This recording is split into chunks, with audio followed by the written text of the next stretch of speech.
Je tenais encore la tarte quand mon père m'a dit de ne plus jamais revenir à la maison. C'était une tarte à la citrouille chaude, sa préférée. Je l'avais préparée la veille au soir en utilisant l'ancienne recette de maman, celle avec un supplément de noix de muscade et cette bizarre demi-cuillère à café de sirop d'érable sur laquelle elle insistait toujours. J'ai conduit pendant 3 heures dans le brouillard pour la lui apporter, comme je le faisais chaque année. C'était Thanksgiving. J'étais à la maison. Du moins, c'est ce que je croyais. Nous n'avions même pas encore dit la prière de bénédiction. La dinde n'avait pas été découpée. La farce fumait dans le plat en cristal que ma mère ne sortait qu'une fois par an. Et j'étais toujours debout, toujours souriante, tenant toujours cette tarte quand papa a dit « Rends les $50 000, Rachel. » Ou « Ne prends même pas la peine de revenir à la maison. » Au début, j'ai cru que j'avais mal entendu ou que c'était une sorte de blague de mauvais goût. Papa n'était pas un homme à faire des effets de théâtre, et Thanksgiving n'était pas un moment pour les drames, pas dans notre famille, ou du moins pas avant ce soir-là. Mais personne n'a ri. Lisa était assise en face de la table, les mains jointes sur ses genoux comme si elle était à un enterrement. David regardait la nappe. Même maman, douce, maman à la voix douce, refusait de croiser mon regard. Je ne me suis pas assise. Je ne pouvais pas. Le plateau de la tarte reposait dans mes paumes, soudain plus lourd qu'il n'aurait dû l'être. Je les regardais stupidement comme si elles pouvaient expliquer ce qui se passait. « Excusez-moi. » ai-je dit. La mâchoire de papa s'est crispée. Ne rends pas ça plus difficile que ça ne l'est déjà. De quoi m'accuses-tu exactement? Lisa a finalement levé les yeux. Ses yeux étaient rouges, du mascara collé au coin comme si elle avait pleuré pendant des heures, mais sa voix était claire. Le compte de maman. $50 000 ont disparu le mois dernier. Juste après que tu l'aies aidé à configurer les services bancaires en ligne. Ma bouche s'est ouverte, mais aucun son n'en est sorti. Il était vrai que j'avais aidé maman avec ses comptes. Elle était nerveuse à l'idée de ne plus utiliser le papier, quelque chose à propos de ne pas faire confiance aux nuages. Alors, je m'étais assise avec elle un dimanche après-midi, je l'avais guidée à travers l'application, les mots de passe, les questions de sécurité. Elle avait même tout noté dans un petit carnet que nous gardions dans le tiroir de la cuisine. C'était il y a 4 semaines. 4 semaines? Maintenant, il me disait que c'était le moment où je lui avais volé. « Vous êtes sérieux ?» ai-je murmuré. « Vous pensez que j'ai pris l'argent de maman ?» David a finalement parlé, sa voix raide comme si ça lui faisait mal de prononcer ces mots. Nous ne voulions pas le croire, mais la banque a confirmé que les retraits avaient été effectués en ligne. Personne d'autre n'y avait accès. Personne d'autre sauf moi. J'ai regardé maman. Elle n'a pas bronché, n'a pas hoché la tête, n'a pas secoué la tête, elle a simplement pris sa serviette et l'a pressée contre sa bouche comme si elle allait être malade. C'est là que ça m'a frappé. La tarte, la circulation, le rituel annuel, rien de tout cela n'avait d'importance. Je n'étais plus leur fille. J'étais une suspecte. J'ai posé la tarte très doucement sur le bord du comptoir. Le métal a cliqueté légèrement contre le granit. J'ai pris mon manteau sur le dossier de la chaise où je l'avais posé plus tôt. Je n'ai pas parlé. Tu as jusqu'à la fin de la semaine, a dit papa doucement derrière moi. Ensuite, nous allons chez l'avocat. Je n'ai pas pleuré dans la voiture. Je n'ai pas crié ni juré ni frappé le volant comme ils le font dans les films. J'ai juste conduit, mon manteau à moitié boutonné, la tarte toujours intacte sur le comptoir de la cuisine derrière moi. Les rues étaient calmes, éclairées par les lumières des porches et les dindons papier scotchés aux fenêtres. C'était le soir de Thanksgiving, et toute la ville sentait la sauce et la cannelle et la paix, sauf moi. Je me suis enregistré dans la même auberge de bord de route que je croisais toujours en allant en ville, mais je n'avais jamais eu de raison de m'y arrêter. Le réceptionniste ne m'a pas demandé pourquoi j'avais besoin d'une chambre un jour férié. J'étais reconnaissante de cette petite miséricorde. La chambre sentait la vieille moquette et le pop-corn micro-ondable. J'ai enlevé mes bottes et je me suis assise sur le bord du lit, les mains tremblant encore. J'avais 34 ans, une experte comptable judiciaire senior à qui l'on confiait des millions de dollars dans des audits d'entreprise, et mes propres parents pensaient que je leur avais volé. Le pire, c'est que je n'étais même pas surprise. Pas entièrement. Il y avait eu des signes, de petites choses, la façon dont Lisa levait les yeux au ciel quand maman se vantait de mes promotions. La façon dont papa avait demandé un jour, ne penses-tu pas qu'il est temps de te poser? Tu sais, de vivre un peu, comme si ma carrière n'était pas la vraie vie. Même Noël dernier, quand j'avais proposé de payer le coût d'un nouveau toit pour la maison, David avait murmuré quelque chose à propos du fait que j'essayais d'acheter de la loyauté. Je pensais qu'il plaisantait juste. Je pensais que nous étions encore une famille. Je me suis allongé sur la couette et j'ai regardé le plafond. J'ai essayé de rejouer la journée où maman m'avait demandé de l'aider avec son compte bancaire. Chaque clic, chaque connexion, chaque réinitialisation de mot de passe. Avais-je manqué quelque chose? Quelqu'un d'autre avait-il vu le carnet que nous gardions dans le tiroir? Le tiroir. Il était toujours déverrouillé. N'importe qui aurait pu l'ouvrir. Lisa vivait encore à la maison de temps en temps, selon sa situation. David avait une clé de la maison. J'avais été celle qui avait guidé maman à travers la configuration, oui, mais cela ne faisait pas de moi la seule à savoir. Pourtant, ils y avaient cru. Ils avaient cru que j'avais attendu que maman tombe malade juste pour prendre son argent. 50 000 $. Comme si j'en avais besoin. Comme si je le ferais un jour. Mon téléphone a vibré. Un SMS de Lisa. Nous ne voulions pas que cela en arrive là, mais tu as rendu difficile de te faire confiance. Pas de « joyeux Thanksgiving ». Pas de « j'espère que tu vas bien ». Juste ça, comme si j'avais brisé quelque chose. Comme si c'était moi qui leur devais des excuses. J'ai retourné le téléphone face contre terre. Au travail, je passe mes journées à démêler les détournements de fonds cachés, les sociétés écrans et les fausses factures. Je sais à quoi ça ressemble quand de l'argent disparaît et quand quelqu'un fait en sorte que ce soit la faute de quelqu'un d'autre. Et en ce moment, quelqu'un avait fait de moi son bouc émissaire. J'ai regardé le plafond jusqu'à ce que les lumières deviennent floues. S'il voulait me traiter comme la criminelle de la famille, peut-être était-il temps que je commence à enquêter comme une criminelle. Le lendemain matin, je me suis réveillé tôt. Pas de réveil, juste l'instinct. Des années à chasser la fraude d'entreprise m'avaient appris une chose. L'argent ne disparaît jamais vraiment. Il est juste redirigé. L'astuce est de savoir où chercher en premier et qui en profite. Je me suis versé une tasse de café amer du hall d'entrée et j'ai ouvert mon ordinateur portable sur le bureau du motel. Mon entreprise avait récemment enquêté sur un modèle d'abus financier envers les personnes âgées, des retraités avec des comptes d'épargne modestes qui se vidaient soudainement en 3 retraits, chacun juste en dessous de la limite de déclaration fédérale. Ce n'était pas qu'une seule banque, mais une revenait plus souvent que les autres. Greenwell Mutual, la banque de maman. Je n'avais pas dit à ma famille que j'étais impliqué dans l'enquête. C'était techniquement confidentiel, mais j'avais l'autorisation de consulter les données de transactions en interne, et je savais exactement à qui demander. J'ai envoyé un message rapide à Théo, le responsable de la conformité supervisant notre dossier actuel. Juste un nom, une plage de date et un emplacement. En moins d'1 heure, j'avais ce dont j'avais besoin, des horodatage, des montants de retrait, des journaux de caisse. 3 retraits du compte de ma mère espacés de 5 jours. D'abord, 20 000 $, ensuite, 15 000 $, troisièmement, 15 000 $. Chacun effectué en personne, pas en ligne. C'était la première fissure. Il m'avait accusé d'utiliser les services bancaires en ligne, avait dit que j'étais la seule à y avoir accès. Mais si l'argent avait été pris en personne, ce n'était pas moi. J'ai cliqué sur le lien de la vidéo de sécurité jointe. Basse résolution, mais assez claire. La première vidéo s'est chargée. Greenwell Mutual, 10 octobre, 13h13. Une jeune femme s'est approchée du comptoir, jetant nerveusement un coup d'œil par-dessus son épaule. Queue de cheval blonde, sweat à capuche gris, grandes lunettes de soleil. Au début, j'ai pensé que quelqu'un avait peut-être engagé un mandataire. Une étrangère payée pour se faire passer pour maman.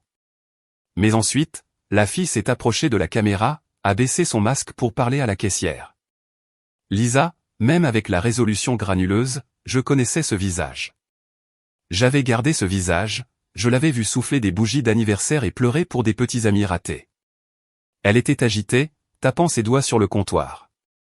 Elle a remis ce qui ressemblait à la pièce d'identité de maman et a signé quelque chose. Son écriture n'avait pas changé depuis le lycée. Je me suis penché en arrière sur ma chaise, la lumière du motel clignotant au-dessus de moi. Il n'avait pas seulement volé l'argent.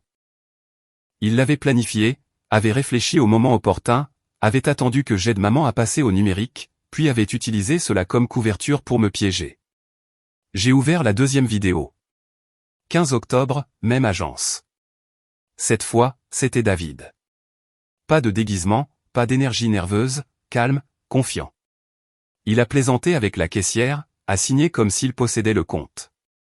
Troisième vidéo, Lisa à nouveau. Même sweat à capuche, différentes lunettes de soleil. L'arrogance de tout ça me donnait la chair de poule. Mais il manquait encore une pièce. Comment avait-il eu accès à la pièce d'identité et aux informations de compte de maman? Puis je me suis souvenu de quelque chose. 2 semaines avant que je n'aide maman à configurer l'application, elle avait passé des examens ambulatoires à l'hôpital. Rien de grave, juste des scanners préliminaires. Lisa s'était portée volontaire pour rester avec elle toute la nuit. Le sac à main de maman avait été avec elle tout le temps. Son chéquier, ses relevés bancaires, son permis de conduire. C'est là que ça a commencé. Mais ça ne s'est pas arrêté là. J'ai vérifié les métadonnées de la configuration du compte. La première connexion après mon départ de la ville ne provenait pas du téléphone de maman, mais d'une tablette connectée au Wi-Fi de la maison. Même adresse IP que Lisa utilisait lorsqu'elle regardait Netflix en streaming. Et l'OTP, mot de passe à usage unique, a été envoyé à un email alternatif que je n'avais pas enregistré. J'ai cherché.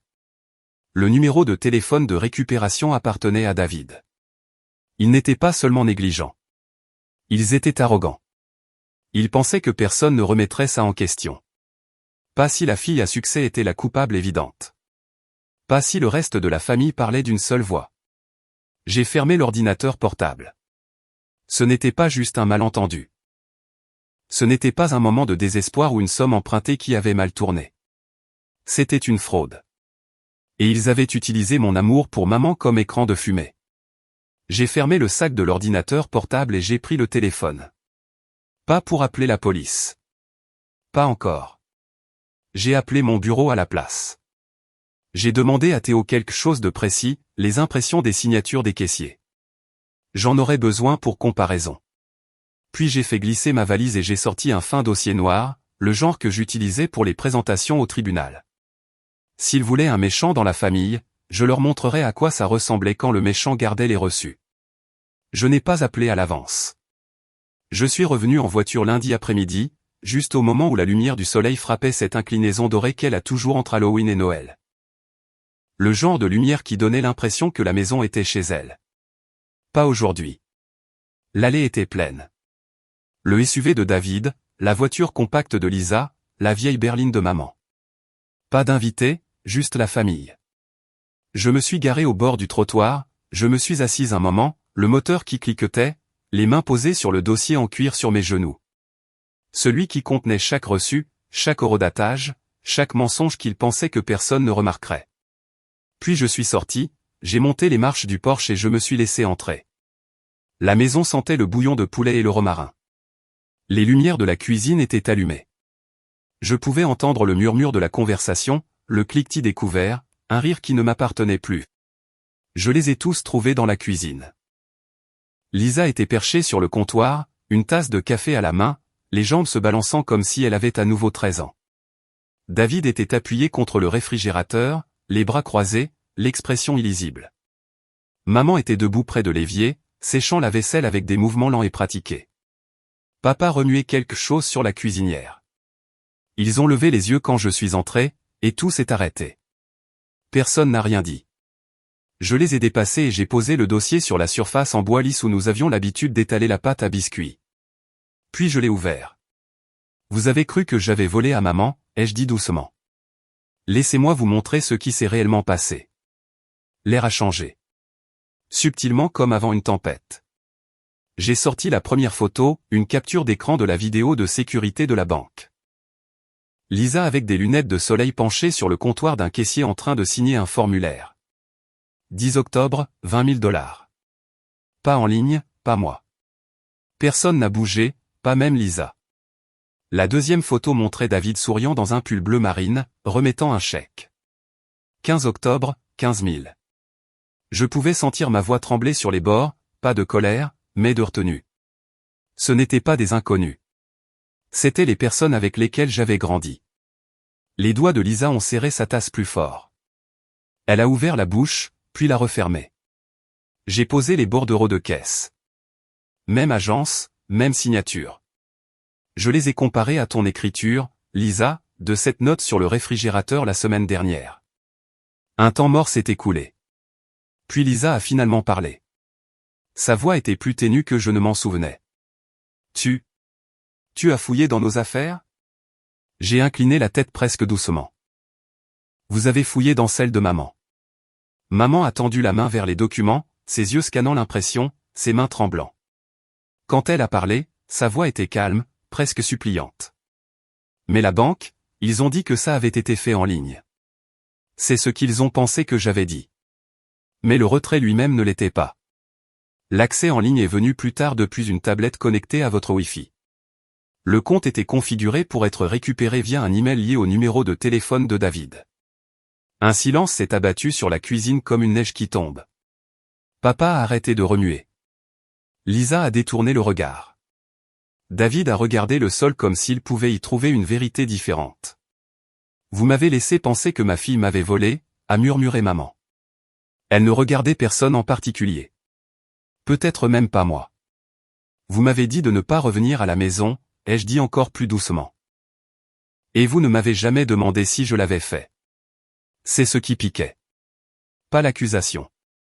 Pas même la menace des avocats. L'absence de la question. Lisa m'a finalement regardé, son visage tordu, non pas de culpabilité, mais d'amertume. Tu as toujours tout. Le travail, les éloges, le respect. Je voulais juste égaliser les chances. Je l'ai étudié pendant un long moment. Elle avait l'air plus âgée que la semaine dernière. Ou peut-être que je la voyais enfin pour la première fois. Tu n'as rien égalisé, ai-je dit. Tu l'as brûlé. David s'est éclairci la gorge. Sa voix était plate. Elle ira bien, maman. Rachel gagne plus que nous tous réunis. Ce n'était pas personnel. J'ai laissé échapper une lente respiration, luttant contre le froid qui me montait le long de la colonne vertébrale. C'est toujours personnel quand c'est la famille. J'ai regardé maman s'asseoir lentement à la table, le dossier toujours ouvert devant elle. Ses mains reposaient sur ses genoux, les paumes vers le haut comme si elle ne savait pas quoi en faire. Papa a finalement parlé. Rachel, qu'est-ce que tu vas faire? J'ai croisé son regard. Pour la première fois depuis des jours, je ne me sentais pas comme l'enfant dans la pièce. Je ne porte pas plainte, mais j'ai envoyé le dossier à l'avocat de la famille. Vous pouvez décider ce que vous voulez en faire. Il a hoché la tête une fois, fatigué, plus âgé que je ne m'en souvenais. J'ai fermé le dossier. Mes mains ont bougé d'elles-mêmes, la mémoire musculaire de mes années de réunion et d'enquête. Cette fois, ça semblait définitif. Vous m'avez dit de ne pas revenir tant que je n'aurais pas rendu l'argent, ai-je dit. Je n'ai pas pris l'argent, mais j'ai apporté la vérité. J'ai attendu juste assez longtemps pour que les mots se posent. Puis je me suis retourné. Rachel. La voix de maman s'est brisée. Je me suis arrêté à la porte. Thanksgiving est terminé, ai-je dit. Vous vous êtes tous assurés de ça. J'ai quitté la maison sans dire un mot de plus. Je n'ai pas pris le dossier. Je n'ai pas pris la tarte. Juste mes clés. Et la part de moi qui croyait encore qu'il m'aurait choisi. Je ne suis pas rentré directement chez moi. Je me suis assise dans ma voiture devant la maison pendant un moment, regardant la fenêtre de la cuisine depuis le trottoir. Personne ne m'a suivi dehors. Les lumières sont restées allumées. Le rire de Lisa n'est pas revenu. David n'a pas ouvert la porte pour dire quoi que ce soit.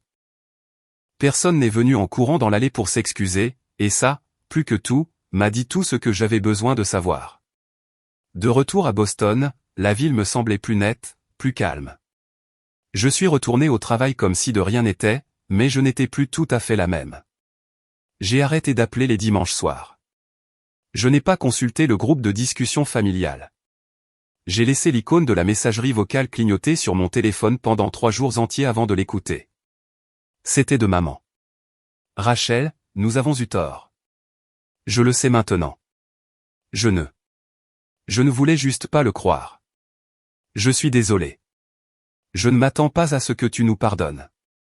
Je voulais juste que tu le saches. La maison semble vide. Elle a raccroché avant la minute. 2 semaines se sont écoulées. Puis une lettre est arrivée. Du vrai papier, une vraie enveloppe. À l'intérieur se trouvait une photo. Moi, Lisa et David, âgés de 6, 8 et 10 ans, assis sur le porche arrière dans des costumes d'Halloween dépareillés. J'étais l'épouvantail. Lisa avait des ailes en papier d'aluminium. David était juste couvert de peinture rouge. Au dos de la photo se trouvait une seule ligne. Nous ne savions pas à quel point tu nous manquerais jusqu'à ce que tu sois parti. Pas de signature. David n'a pas pris contact. Lisa non plus, mais selon un cousin qui vivait encore à proximité, ils ont tous les deux quitté la maison. Maman a arrêté de leur parler, a dit qu'elle avait besoin d'espace. Je n'ai pas demandé ce que ça voulait dire. Je n'ai pas proposé de revenir. Au lieu de ça, j'ai créé quelque chose de nouveau. J'ai commencé un séminaire de week-end au collège communautaire, la protection financière des personnes âgées. Ce n'était pas glamour, mais j'avais l'impression de pouvoir contrôler quelque chose. Un samedi après le cours, une femme âgée est venue me voir et a dit « J'aimerais avoir une fille comme toi ». J'ai souri poliment. Je n'ai pas dit ce que je pensais, les miennes aussi. Autrefois. Décembre est venu et reparti sans arbre, sans appel, sans l'échange annuel de décoration que j'avais l'habitude de planifier. Il y a une sorte de chagrin auquel personne ne vous prépare, celui qui ne vient pas de la mort, mais de la réalisation que les personnes que vous aimez ont choisi la version de quelqu'un d'autre de vous par rapport à la vôtre. Et une fois qu'ils avaient fait ce choix, ils ne pouvaient plus revenir en arrière. Je garde toujours le dossier. Il n'est pas dans mon bureau, pas sur mon bureau, juste dans un tiroir près de la bibliothèque, sous d'anciennes déclarations de revenus et une copie de l'hypothèque. Je ne l'ai pas ouvert depuis ce soir-là. Je n'en ai pas besoin, car les faits n'ont pas changé, ni moi non plus.